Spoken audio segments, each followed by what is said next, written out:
Bonjour à tous et bienvenue sur cet événement du coup pour savoir si vous êtes fait pour le no-code. Donc on est présent avec Agathe aujourd'hui pour un petit peu couvrir les sujets du no-code évidemment et répondre à vos questions. Peut-être avant de se présenter Agathe brièvement, je vais vous dire qui on est et ce qu'on fait aussi. Mais voilà, moi je fais partie du campus d'école Maya Schools. Peut-être que certains en ont déjà entendu parler. Voilà, je vais le présenter le temps que tout le monde se connecte. Mais Mara School, c'est un campus de 4 écoles où on essaie de couvrir les métiers de demain et donc penser aux futures compétences qui seront demandées dans ces métiers et vous accompagner justement pour les acquérir. Et Maestro, c'est l'une de ces écoles qui est l'école du produit et de la tech, donc spécialisée en product management et en no-code, d'où aussi notre intérêt pour ce sujet. Euh, pour ma part, je vais me présenter aussi. Je m'appelle Osvan et je suis responsable de l'école Maestro et du coup de l'ensemble des bootcamps de formation. Avant, j'ai aussi travaillé dans le recrutement de profils tech, donc avec plaisir de pouvoir vous aider aussi si vous posez des questions un petit peu sur ce sujet. Et Agathe, je peux peut-être te laisser te présenter aussi. Oui, bien sûr. Bonjour tout le monde. Merci d'être présent ce midi. Donc, moi, c'est Agathe, cofondatrice de Naotech, une agence de création de solutions de gestion pour les entreprises avec une spécificité no-code, évidemment, qui est le sujet du jour. Voilà. Donc, tu nous partageras tous tes petits tips après, Agathe. L'idée, c'est de commencer aussi sur peut-être sur vous, déjà en fait, qui êtes-vous, qui suivez ce webinaire?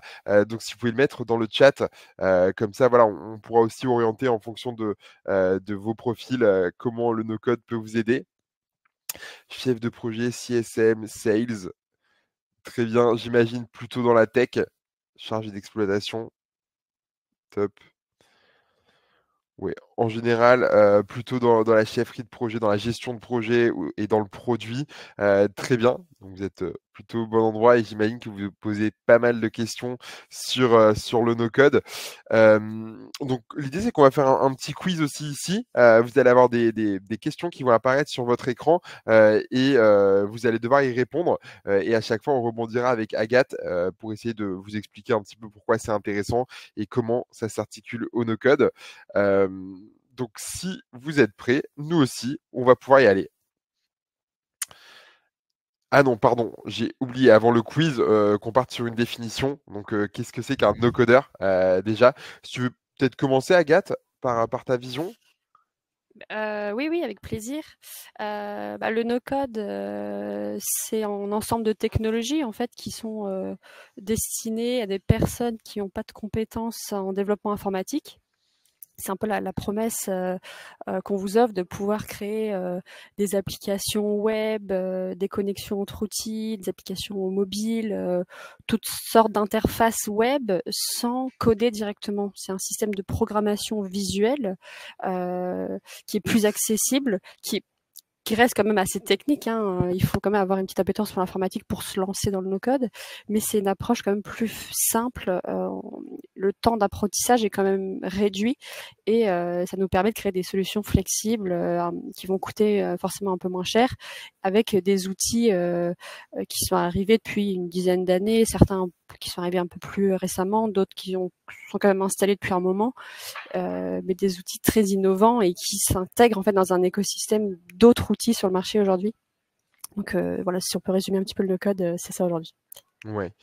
Ce que j'aime bien ajouter, moi, en général, c'est je vois 2 fonctions principales, que j'ai mis ici, mais c'est une fonction outil forcément, tu l'as dit Agathe, mais, pour faire du no-code, il faut savoir maîtriser certains outils pour pouvoir apporter des solutions, innovantes, mais aussi une fonction projet, puisque c'est bien beau de savoir, construire, mais finalement, si on sait pas un petit peu ce qu'on construit, si on n'a pas bien étudié, le projet en amont, c'est un peu, compliqué, voilà, de sortir une bonne idée de son chapeau. Moi, je le compare souvent à un magicien, mais du numérique. Voilà, on l'avait vu avec Agathe qui avait intervenu chez nous, mais en fait, il exploite un peu tous les outils qu'il va avoir en sa possession pour créer quelque chose sans avoir de langage de programmation. Donc, il y a encore quelques années, ça paraissait un petit peu impossible, sans savoir coder, d'être capable de sortir un site internet, ou en tout cas un site internet complet, on va dire. Donc, ça a un petit peu bousculé la chose aujourd'hui sur le no-code. Si vous avez des questions, n'hésitez absolument pas, hein, dans le chat, on est là pour y répondre. Mais du coup, maintenant, on va pouvoir passer au petit quiz pour de bon. Alors, la première question, c'est est-ce que vous avez déjà automatisé ou voulu automatiser des tâches répétitives? Je vous envoie le sondage. Alors, évidemment, publier le sondage, soumettre le vote. Tac. Voilà. Donc là, OK, on voit pas mal de réponses. Donc il y a pas mal de monde qui a déjà au moins, voulu essayer. Très bien, très bien, très bien. Oui, en fait, le no-codeur, ça va être un petit peu son challenge au quotidien, d'essayer de gagner du temps, de savoir comment, en fait, il va pouvoir, avec ses outils, simplifier le quotidien, de ses collaborateurs et c'est important de se positionner un petit peu dans, comment je peux améliorer mon quotidien, quels outils je peux utiliser et en fait, ça va être, nécessaire dans le no-code. Et surtout se concentrer aussi sur les tâches chronophages qui prennent le plus de temps. Souvent, on a tendance à vouloir tout automatiser. C'est pas forcément une bonne idée de vouloir tout automatiser et mettre des robots partout.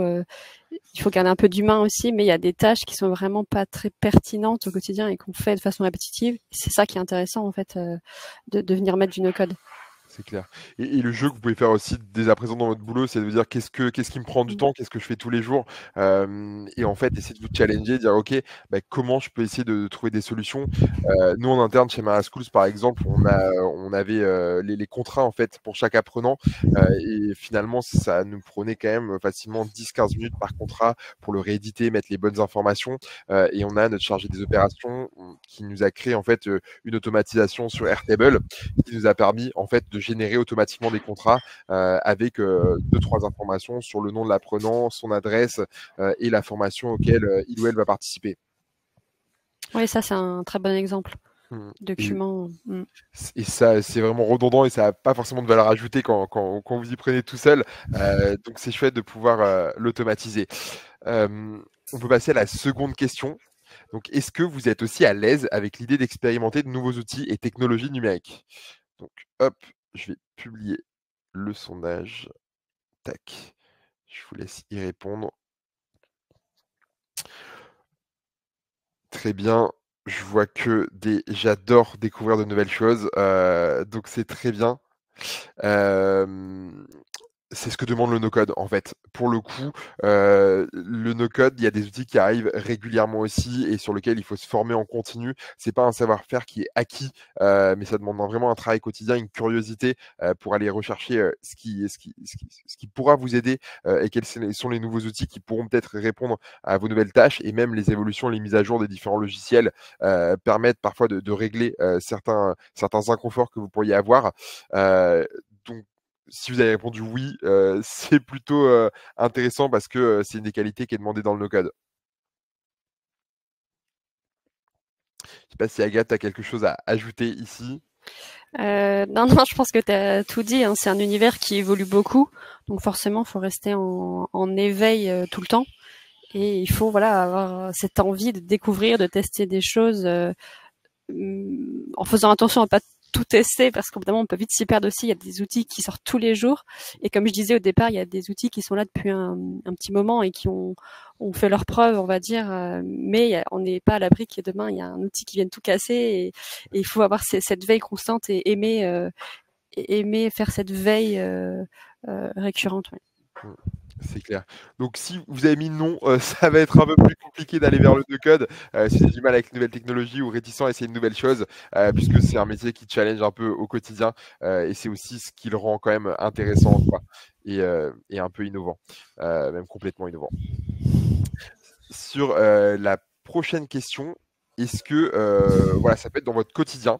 Est-ce que vous avez des approches créatives et innovantes? Ou en tout cas, est-ce que vous allez chercher de nouvelles idées? Ça peut être vraiment dans un petit peu toute votre vie finalement.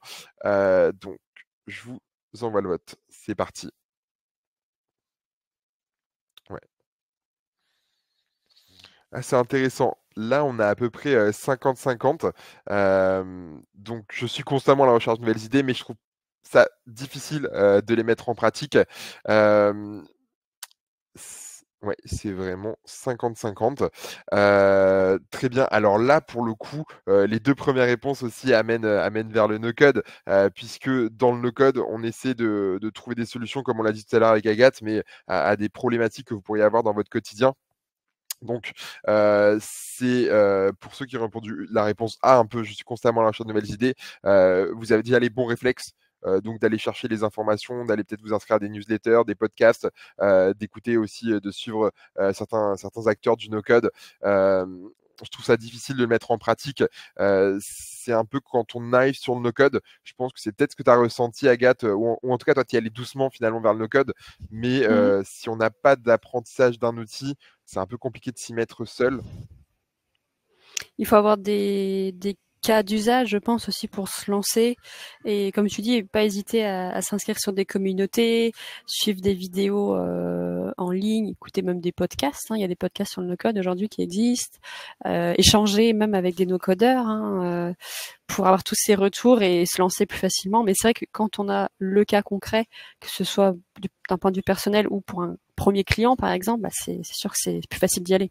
Mmh mh. C'est clair. En plus, il y a une grosse communauté quand même autour du no-code, Mmh. qui est souvent prête, à échanger, donc Oui. il faut en profiter. C'est pas dans tous les corps de métier qu'on va avoir, ce genre d'échange et d'entraide. Hem, Très bien. Bon, on passe à la question suivante. Est-ce que certains d'entre vous ont peut-être déjà pensé aussi à créer une entreprise, à monter votre propre projet numérique, mais finalement vous aviez été découragé par l'idée, de coder, en fait? Alors, je vais publier le sondage. Tac. Là, je suis assez curieux. Tac. Ouais, OK. Donc il y a des idées, il y a des personnes pour qui c'est le cas, d'autres qui l'envisagent pour plus tard, mais qui ne savent pas forcément par où commencer. Hem, c'est un peu le gros sujet un peu autour du no-code, c'est comment, je vais, gagner du temps de développement, et surtout comment je vais éviter de dépenser, voilà des sommes astronomiques, en développement web et garder la main mise sur son projet. Donc c'est un élément important le no-code pour vous permettre justement d'être à l'aise, de pouvoir, avoir un investissement moindre sur votre produit et avoir une visibilité sur ce que vous pouvez produire. J'ai eu certains élèves qui voulaient sortir un MVP, notamment, pour convaincre hem, des investisseurs, et ça, c'est important de pouvoir le faire soi-même, parce que, voilà, ça risque de vous coûter un petit peu cher, si vous passez par le développement classique ou par une tierce personne et la montée en compétences, c'est quand même beaucoup plus rapide sur le no-code. Donc ouais, finalement, il y en a pas mal qui ne savent pas par où commencer. Donc ce qui est important, c'est d'avoir quand même une idée assez construite, d'avoir travaillé sur toute la gestion de projet et finalement après d'aller sélectionner les outils qui peuvent être pertinents pour vous accompagner. Et pour ça, vous en avez plusieurs, que ce soit, des outils de base de données comme Airtable ou Notion, de l'automatisation avec du Make ou du Zapier, ou alors un outil front qui est pas mal, qui en mêle plusieurs. On a, Bubble, on a, Softer, Webflow qui sont assez sympas. Voilà, mais on y reviendra aussi un petit peu après. Pardon, je viens de voir un message de Céline. Est-ce qu'on a des exemples de communautés? Oui, notamment, je pense à No Code France, qui est disponible sur Slack, que tu peux télécharger et à laquelle tu peux accéder gratuitement. Donc ça, c'est je pense que c'est la meilleure communauté, hein, pour moi. Oui, c'est une très belle communauté. Je sais pas exactement combien on a de membres aujourd'hui, mais je pense qu'on est presque à 10 000 si on les a pas atteints. Et ce qui est intéressant, c'est qu'il y a des canaux plutôt par outil.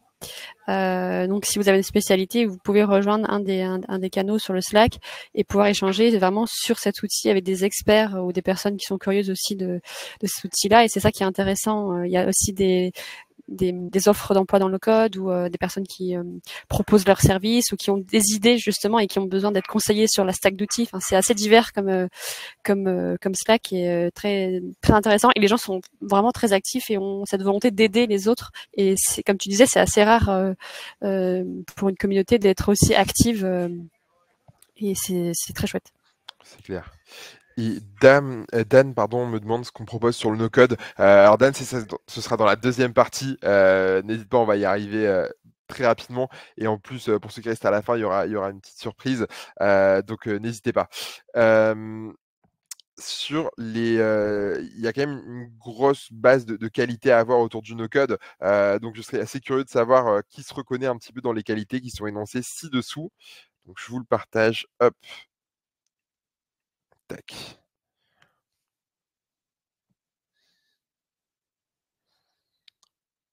Très bien. Attention aux détails et orienté utilisateur. Je pense que ça, c'est surtout nos product managers présents ici qui doivent répondre ces qualités. Créativité, adaptabilité, persévérance, capacité à travailler en équipe. Ok. Bon, ce que je remarque, c'est quand même la plupart d'entre vous se reconnaissent dans au moins une des 3 premières réponses, ce qui est, hyper important puisque finalement les 3, peuvent être nécessaires et sont nécessaires un peu dans le no-code. Moi, ce que j'aime bien personnellement, ça va être la partie C, l'attention aux détails et l'orientation utilisateur, parce que si vous comprenez bien qui utilise votre produit, et que vous faites attention aux détails, forcément, vous allez pouvoir sortir un produit qui réponde bien aux besoins, et surtout qui ait une vraie utilité. La notion du beau peut parfois être mise de côté, tant que ça a son intérêt, c'est parfois le plus important. Je sais pas si toi, Agathe, tu as une petite préférence sur l'une de ces qualités? Je pense que on peut les fusionner, hein, créativité, adaptabilité forcément, souci du détail également, et persévérance, oui, oui, carrément. Quand on bute sur un problème, des fois en no code, il faut pas baisser les bras et on finit toujours par trouver la solution. Je pense qu'en fait le ABC sont vraiment complémentaires et chacune de ces qualités finalement sont importantes pour faire du no Ouais. code. Surtout, je crois, l'adaptabilité, j'ai lu Mm. récemment que sur LinkedIn, c'était la compétence la plus recherchée finalement par les entreprises, puisqu'on est dans un monde qui bouge quand même très très rapidement. Donc c'est important de pouvoir, eh bien, comme son indique, s'adapter aux différentes technologies. Et pour une petite dernière question, donc c'est un peu ce que vos objectifs pour la suite. Hop, puisqu'il y a plusieurs options justement pour évoluer dans le no-code. Donc c'est intéressant de voir un petit peu ce que les différentes personnes souhaitent. Donc ajouter une corde supplémentaire, me lancer en freelance, il y en a pas mal. Trouver un poste sur le no-code, très bien. Ouais, je pense que j'ai vu tout à l'heure qu'il y avait pas mal de CSM et de product manager. Finalement, c'est une corde que vous pourrez utiliser rapidement dans votre job. Pour la partie product, je pense notamment au testing qui est assez sympa. Sur le no-code, ça permet de donner vie à des maquettes et ça, ça permet de faire gagner du temps de développement. Parfois, on a aussi des product builders qui vont aussi créer en fait des solutions en no-code et donc c'est une évolution possible du métier. Et côté freelance, il y a quand même pas mal de missions, avec des entreprises que vous pouvez accompagner soit, sur des sites e-commerce, soit du CRM, soit des automatisations. Donc il y a aussi des missions à aller chercher ici et sur les postes, il y en a un petit peu moins, qui ont donné cette réponse. Évidemment, Agathe en parlera mieux que moi, mais les postes de no-codeurs, il y en a pas tant que ça aujourd'hui finalement. Donc tous les métiers qui gravitent autour, je pense la partie ops, notamment chez nous, notre ops, elle utilise pas mal le no-code. Est-ce que tu vois aussi d'autres métiers, Agathe, pertinents?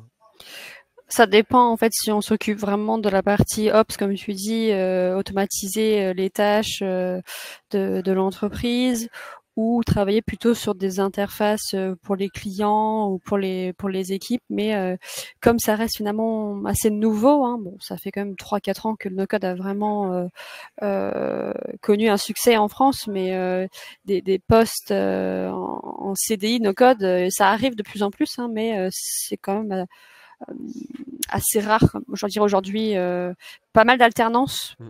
Il y a des programmes d'alternance aussi aujourd'hui qui existent, donc il y a plus des stages d'alternance et certaines boîtes qui intègrent quand même des profils no-code. Elles ont senti l'intérêt, donc ça arrive. Donc il ne faut pas non plus avoir peur de vouloir creuser cette voie-là du CDI, CDD dans le no-code. Ça va arriver aussi quand même. Ouais. Exactement. J'ai une autre question de Lewis, qui demande si on accompagne sur la recherche de la première mission freelance. Très bonne question. La réponse est oui et je viendrai plus en détail, tout à l'heure, de toute façon. Mais oui, oui, c'est un peu notre volonté, sur Maestro.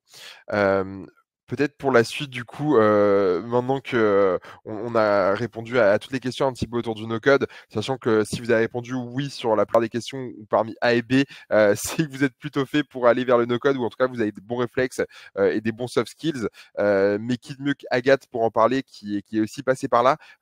Donc, Agathe, tu peux nous dire un petit peu pourquoi tu es tombée dans la marmite du no-code, comme tu dis souvent, et un petit peu ton quotidien, entre guillemets. Heu, Bien sûr. Pour vous expliquer, comment je suis arrivée dans le no-code, j'avais commencé à travailler en fait dans la communication et le marketing. Je suis passée par la restauration et dans une entreprise d'externalisation administrative, donc on est vraiment sur des domaines complètement différents, avec plutôt une casquette, voilà, communication, marketing. Donc je faisais un petit site web à l'époque, gestion des réseaux sociaux, communication interne, à peu près ces choses-là. Euh, Faut savoir que j'ai toujours une appétence en fait pour les outils, même quand j'étais déjà responsable communication. J'aimais bien avoir des extensions, aller trouver des nouveaux outils, à la fois pour mon activité, pour mon métier, et pour potentiellement donner des tips à l'équipe aussi, avec notamment Notion que j'avais découvert en 2020 quand on avait décidé de l'implanter dans l'entreprise. Au début, j'y allais un petit peu à reculons et finalement, j'ai vite senti le potentiel de ces outils-là. Donc, j'ai vraiment creusé. J'avais testé à l'époque des outils de formulaire comme Jotform. Je connaissais déjà un petit peu Airtable dans une précédente expérience.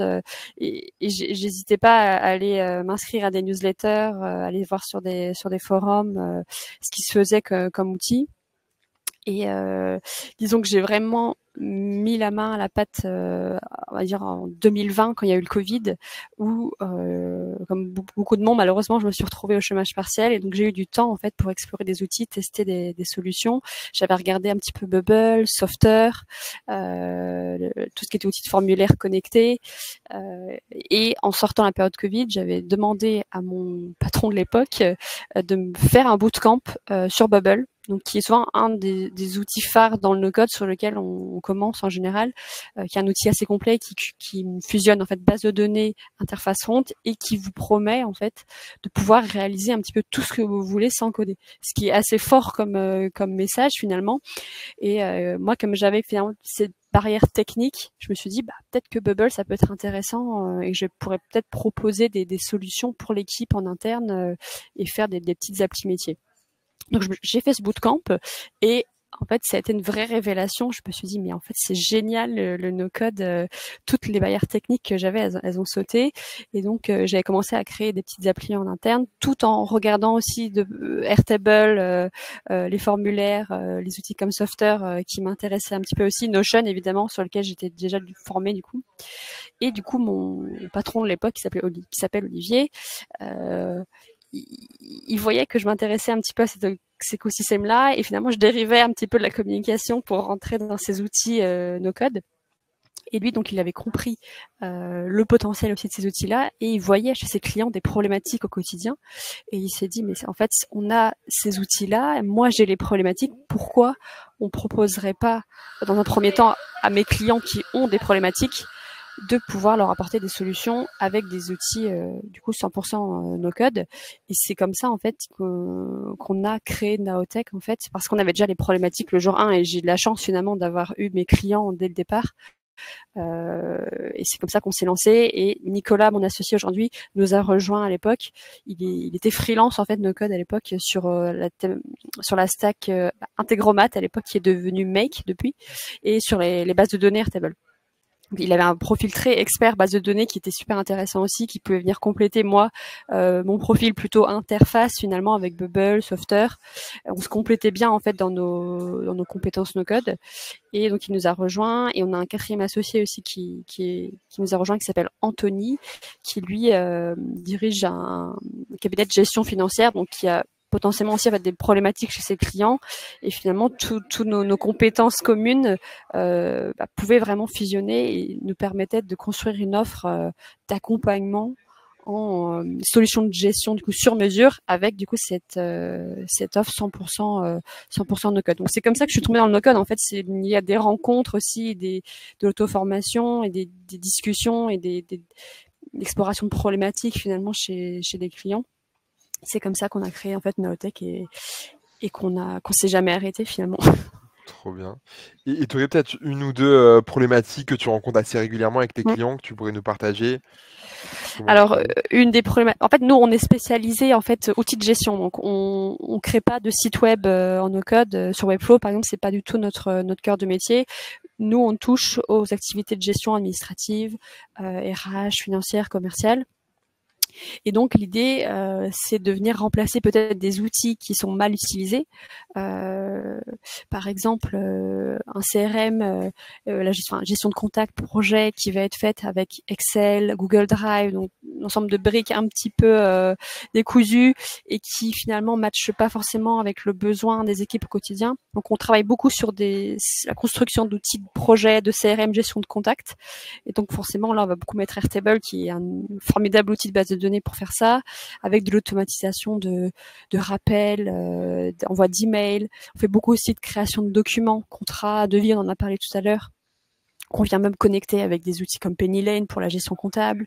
Donc ça a beaucoup de création de bases de données de gestion de contacts, création de documents. Après, on crée des interfaces métiers avec Notion ou avec Software pour permettre aux collaborateurs de suivre un petit peu leurs données à eux, ou alors de permettre aux clients de l'entreprise d'accéder à l'information personnalisée rapidement. Et ça crée aussi beaucoup de valeur ajoutée dans l'expérience client que l'entreprise va offrir aussi finalement. Pas mal de problématiques diverses, mais on retrouve finalement beaucoup de similitudes. En fait, c'est des outils qui sont un petit peu vieillots ou peu optimisés pour le sujet sur lequel on l'utilise, des tâches manuelles, gestion de données, documents, emails, etc. Et ces notions d'interface, d'accès à l'information et collaboration entre les équipes. Je dirais que c'est ça un petit peu les problématiques récurrentes. Et on a une question de Guylaine, du coup elle se demande, est-ce que c'est pas trop compliqué de former ses clients après pour continuer à utiliser la solution que tu leur as implémentée? Alors, on a plusieurs typologies de clients. On a ceux qui veulent pas savoir comment ça marche, ils veulent juste appuyer sur le bouton et que ça leur sorte le lien ou le document. Et donc, pour ce type de client, on est plus sur la formation à l'utilisation de l'outil qu'on leur délivre et tout ce qui est maintenance de la base de données, des automatisations, c'est nous qui assurons ça grâce à des forfaits en fait de maintenance, de support. Après, on a des clients forcément, si on leur met Airtable, il faut qu'ils soient autonomes le plus possible parce qu'ils ont envie de pouvoir avoir cette maîtrise finalement de l'outil et c'est totalement compréhensible. Donc nous, on intègre en fait des temps de formation dans les prestations, sachant que par exemple une personne qui passe d'Excel à Airtable va pas non plus être complètement perdue, sachant qu'Airtable a un aspect très visuel, très UX finalement, et c'est plutôt un plaisir d'utiliser ce type d'outils et les personnes si elles sont assez à l'aise avec Excel, par exemple, le passage est pas très douloureux.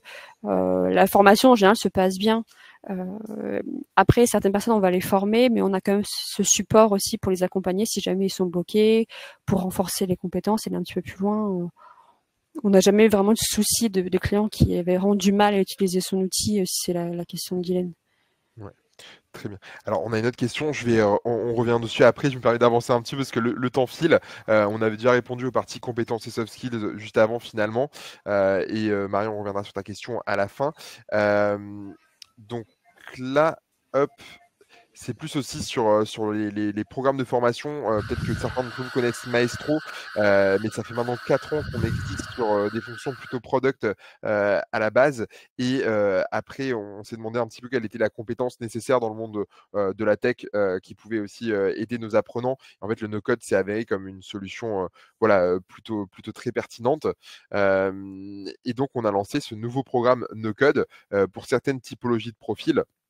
Donc c'est un petit peu pour tous ceux qui veulent devenir très bons en no-code et notre focus principal, c'est se lancer en freelance ou alors évoluer sur des postes, mais plutôt chargés des opérations ou liés au product finalement. Donc les profils d'apprenants qu'on va avoir, c'est principalement des gens, qui veulent se reconvertir, mais qui ont déjà eu un contact avec le monde de la tech, donc qui ont déjà touché un petit peu nos codes par curiosité ou dans le cadre de leur travail, qui avaient des fonctions commerciales, support client, donc CSM, développeur, marketing et cetera, ou encore de la chefferie de projet, et des product managers, finalement. Après, on en a certains qui avaient un intérêt fort pour la technique, donc qui étaient pas forcément dans le milieu de la tech, et qui se sont un peu auto-formés, par eux-mêmes et qui aimaient travailler en équipe. Donc finalement, le no-code, rentre très bien et je l'ai dit aussi un petit peu, tout à l'heure, mais voilà, ceux qui ont exercé des fonctions de PM, et qui veulent monter en compétences, et en connaissances sur l'ensemble du no-code avec, et bien des, des intervenants qui baignent dedans et qui peuvent leur donner des bons tips. Heu, je vous parle rapidement du bootcamp no code, puisqu'il est encore une fois tout nouveau et on a pris un parti pris, qui est un petit peu différent de ce qu'on peut retrouver, dans la plupart des bootcamps. Comme nous, on se veut aussi l'école du product management, c'était important pour nous d'ajouter cette casquette, et comme je l'ai dit tout à l'heure, c'est pas de créer du no code juste pour créer, donc c'est en fait d'abord une intro forte au no code, donc commencer à prendre en main les outils principaux, notamment Airtable, Make, anciennement Integromat. On a aussi du Webflow et du Airtable Notion. Donc là, vous avez pas mal d'exercices pratiques pour commencer à prendre en main les outils. L'idée, c'est de se retrouver tous les lundis et les jeudis soirs, comme précisé ici, de 18h30 à 21h avec des experts qui vous accompagnent sur des exercices pratiques. Et en plus de ça, vous avez des devoirs un petit peu à faire à la maison, histoire de continuer à progresser sur l'outil et le prendre en main avec de la pratique. Et en fait, ce qui va être hyper intéressant, c'est la deuxième partie où on quitte, la partie outils. Là, l'idée, c'est de se concentrer sur comment est-ce qu'on va répondre à une problématique, autour du no-code. Donc, on a un brief client, et en fait, là, c'est de construire la stratégie, donc, comme ceux qui font ça le mieux, les product managers. Donc toute la partie conception de la réponse, à la problématique identifiée, pour trouver une solution qui soit tout simplement adaptée. Et une fois que vous avez fait cette partie-là, vous êtes beaucoup plus serein, sur la gestion de projet en général, et donc on réincorpore, eh bien, tout l'aspect outils, donc comment vous allez répondre à un brief avec des outils. Donc là, il y a pas mal d'études de cas, pareil pour plonger, au quotidien et concevoir des solutions à des problématiques no code complexes. Hem Et ça dure à peu près, 8-9 semaines, les lundis et jeudis soirs et les 2-3 dernières semaines sont dédiées au hackathon. Donc là, pareil, on travaille sur un brief client réaliste, mais de A à Z. Donc vous allez, prendre la problématique, commencer à élaborer une piste de solution et puis la développer en no code. Donc vous allez devoir sélectionner les outils qui sont les plus pertinents pour vous et puis, commencer à construire avant de présenter devant un jury final, eh bien, votre solution. Donc, on a aussi un fil rouge tout au long de la formation qui va être le freelance ou l'employabilité. Comment est-ce que vous vous lancez en freelance? Donc comment, vous allez décrocher vos premiers clients? Donc ça, il y a des vitrines à faire notamment, sur LinkedIn ou encore sur Malte, qui sont, voilà les meilleures vitrines, pour se lancer en freelance. Il y a aussi un portfolio à créer. L'idée, c'est de montrer concrètement ce que vous avez réussi à construire et à quelles problématiques vous avez répondu, et quels outils vous maîtrisez en no code. Donc c'est hyper important, ce portfolio puisque c'est votre marque de fabrique et c'est, ce que vous êtes capable de faire et donc ce que vous pouvez montrer.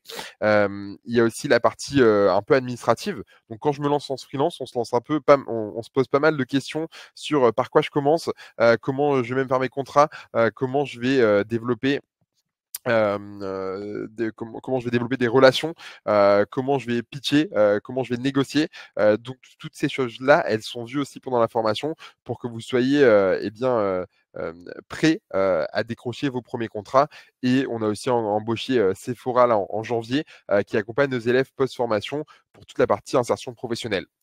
Sachant que évidemment, vous êtes prêt au freelance, mais si certains veulent se lancer, en salariat, c'est tout à fait possible, plutôt sur des postes autour des opérations, puisque vous avez la casquette produit ou sur des postes de product builder, finalement.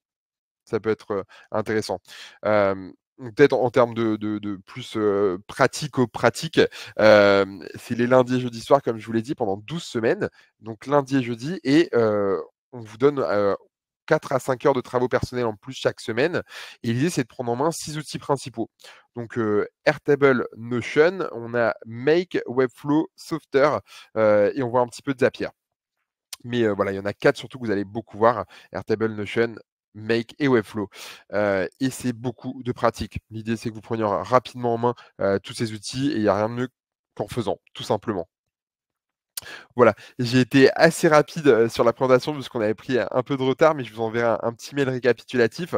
J'avais une question de Florence, mais justement, info pratique, la formation, elle dure on a 170 heures de formation, pour 4 900 € et il y a plusieurs solutions pour financer votre formation. Donc CPF, Pôle emploi, parfois la région, ça dépend où est-ce que vous habitez, 170 heures de formation. L'entreprise, voire l'OPCO, c'est une formation qui est compatible avec les personnes en poste. C'est hyper important, puisque parfois on se pose des questions: «Est-ce que je vais me lancer ou pas?» Donc c'était important pour nous, de pouvoir se lancer, de manière sereine, sans forcément être obligé de tout miser sur la formation directement. Donc vous avez le temps de trouver vos premiers clients, et pendant les 2 mois et demi, 3 mois de formation, là vous allez commencer, eh bien, à décrocher, ces premiers et vous lancer en freelance à 100 dès que vous avez, suffisamment de clients. C'est l'idée. Hem, ouais, j'avais quelques questions. Donc combien d'heures? 170 heures. Combien de temps cela prend en travail personnel en plus des heures de formation? Il faut compter en moyenne 4 heures de travaux personnels, puisque c'est important que vous arriviez avec des learnings quand vous êtes en live avec les intervenants, et que vous ayez plein de questions à leur poser et une bonne montée en compétences sur les outils. Ouais, 4 heures par semaine au minimum, enfin en moyenne même en plus. Il y a des semaines qui seront un petit peu plus légères. Pendant la semaine de hackathon, là ce sera un peu plus intense puisque forcément vous travaillez sur la construction, en entier. Pas de bubble prévu pendant le bootcamp. Pourquoi? Alors très bonne question. Oui, bubble, tu peux l'utiliser notamment sur la partie hackathon, mais en fait la montée en compétences, elle est tellement longue sur Bubble qu'on préfère se concentrer sur des outils sur lesquels vous allez pouvoir monter en compétences plus rapidement, et finalement que, vous pourrez réutiliser par la suite. L'idée, c'est pas forcément d'être expert ou experte d'un outil en particulier, puisque les outils évoluent très rapidement, mais de vous apprendre à maîtriser ces outils avec pas mal d'exercices. Et demain, si vous maîtrisez un Airtable, ou un Make très bien et qu'il y a des évolutions sur le produit ou qu'il y a un nouveau produit qui arrive sur le marché, vous aurez de très bonnes compétences pour aller à l'abordage de cet outil, et du coup de pouvoir monter en compétences. Tac. Faites-vous le même genre de choses en e-learning sans contrainte de temps? Alors, oui et non, c'est que tu as quand même une partie d'e-learning. Finalement, c'était important pour nous de garder quand même l'aspect humain. Puisque, le no code, c'est, voilà, on peut s'y mettre, il y a plein de vidéos finalement, mais ce qui va être la valeur ajoutée, c'est les rencontres que vous allez faire, la communauté, poser des questions, s'entraider aussi parce que c'est une promotion, donc vous êtes plusieurs élèves qui ont envie de se former au no code, donc c'est important de pouvoir, justement avoir ces temps de partage, les lundis et jeudis et après évidemment vous êtes, sur le Slack de Maestro et vous pouvez continuer à échanger sur les aspects no code. Mais voilà, c'est important de pouvoir échanger et c'est vraiment un parti pris qu'on a choisi. On veut pas du tout de 100 e-learning. On veut que vous ayez des moments d'échange avec des intervenants, comme Agathe d'ailleurs qui intervient à un moment, voilà. Je sais pas si tu veux ajouter des petites choses Agathe, puisque tu as vu pas mal, le contenu? Non, non, bah, ça a l'air très complet. Et c'est vrai que ce sujet, pourquoi pas de bubble, c'est vrai que je comprends. Il vaut mieux se spécialiser sur quelques outils et aller à fond sur cela et avoir rapidement des bonnes compétences pour se lancer. En fait, à Bubble, c'est un bootcamp, mais spécialisé Bubble. En fait, souvent on fait le choix en fait de l'outil et ce que vous proposez, oui, c'est pertinent. Ouais. Mmh. Et j'ai une question de Florence qui me demande: «Le présentiel peut se faire à distance?» Alors je l'ai peut-être mal précisé, mais c'est uniquement à distance. Ce bootcamp, c'est des lives les lundis et jeudis soirs de 18h30 à 21h parce que notamment on a pas mal d'apprenants qui sont partout en France. Donc c'est important que tu puisses te former, et les missions pareil en fait, on peut décrocher des missions partout en France, donc c'est pas centralisé uniquement sur Paris. C'est un métier qui peut se faire aussi en partie en remote, ça dépend où sont tes clients bien évidemment, mais voilà, c'est important, pour nous de pouvoir, donner accès à tous. Et pour le processus de recrutement, il y a quand même un 1er échange important à avoir sur votre parcours. Donc l'idée, c'est de creuser, voir un petit peu comment le no-code, fait partie de votre quotidien ou pourquoi vous aimeriez, justement, évoluer vers le no-code. Donc on échange sur vos connaissances actuelles autour du no-code et vos objectifs, professionnels. Et après, en fonction du financement, on vous suit pas mal là-dessus. Donc ce que, moi j'ai fait, c'est que j'ai libéré les créneaux, si jamais vous voulez en discuter, demain.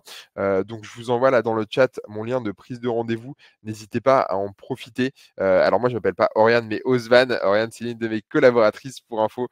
Donc voilà. Mais vous pouvez prendre un petit créneau demain. J'en ai quelques-uns disponibles. Et on pourra échanger sur votre parcours et voir comment ça peut s'articuler. Sachant que le prochain bootcamp démarre le 18 mars en no-code et c'est parti pour 12 semaines. Et le suivant sera probablement en septembre-octobre. On doit encore fixer la date. Mais sinon, on forme aussi au product management. Voilà, c'est un métier sur lequel on accompagne à l'emploi aussi, plutôt vers le salariat cette fois-ci et pas forcément le freelancing. Donc le 2 avril et le 8 avril.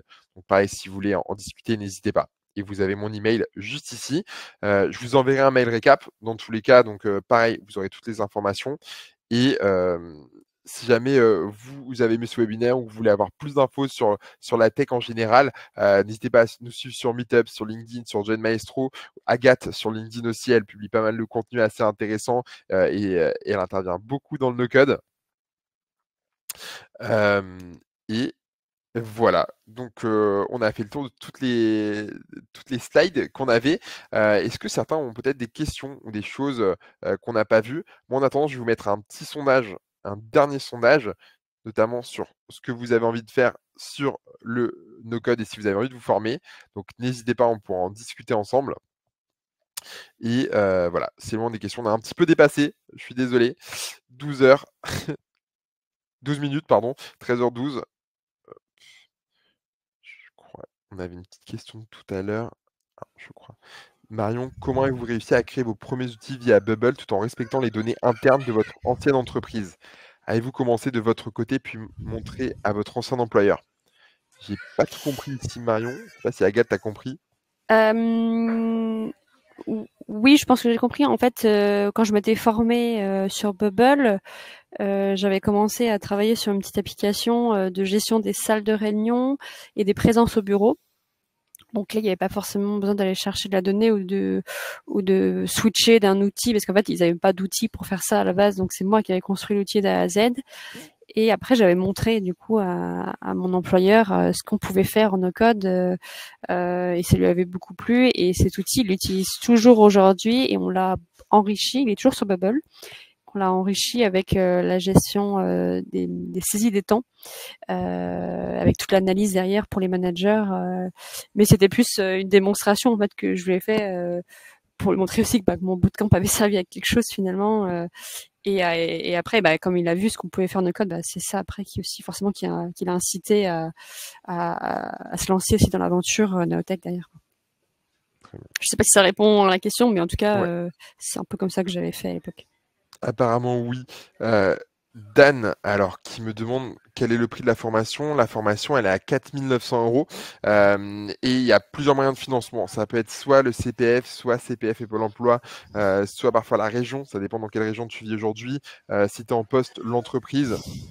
Donc là, c'est vraiment du cas par cas. Et c'est pour ça que je t'invite à prendre rendez-vous directement dans mon agenda pour qu'on puisse voir comment on peut t'accompagner là-dessus. Combien de personnes ou promos ont été formées jusqu'à maintenant? Alors en fait, là, c'est le tout nouveau programme. Donc jusqu'à présent, on avait un programme en no-code. On a eu 5 sessions de formation en no-code. On a formé plus d'une centaine de personnes en no-code. Et là, c'est la première qu'on lance pour l'accompagnement vraiment au freelancing.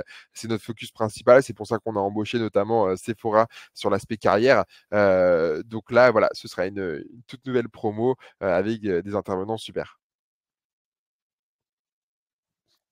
Voilà. Ben écoutez, c'est le moment si vous avez les dernières questions. Est-elle reconnue par l'État et quel est le niveau de cette formation? Alors, elle n'est pas RNCP. Nous, on a déposé un dossier répertoire spécifique. Donc, on est ORS pour l'instant, ce qui nous permet d'être éligible à CPF. Il y a une toute nouvelle certification en fait en no-code qui est sortie là en janvier 2024. Donc c'est hyper récent et les temps de traitement sont très longs. Donc là, on est en train de préparer le dossier pour le déposer et on espère l'avoir d'ici la fin d'année pour pouvoir avoir une reconnaissance vraiment no-code, no-code. Très bien. Eh bien, écoutez, si vous avez d'autres questions, n'hésitez pas à m'envoyer aussi un petit email ou nous ajouter sur LinkedIn avec Agathe. et puis je vous souhaite un bon appétit et merci à tous d'avoir participé du coup. Merci Agathe pour ta présence. C'était un plaisir. Trop bien. Merci à Bonne tous journée. Au revoir. et bon appétit. Bon appétit.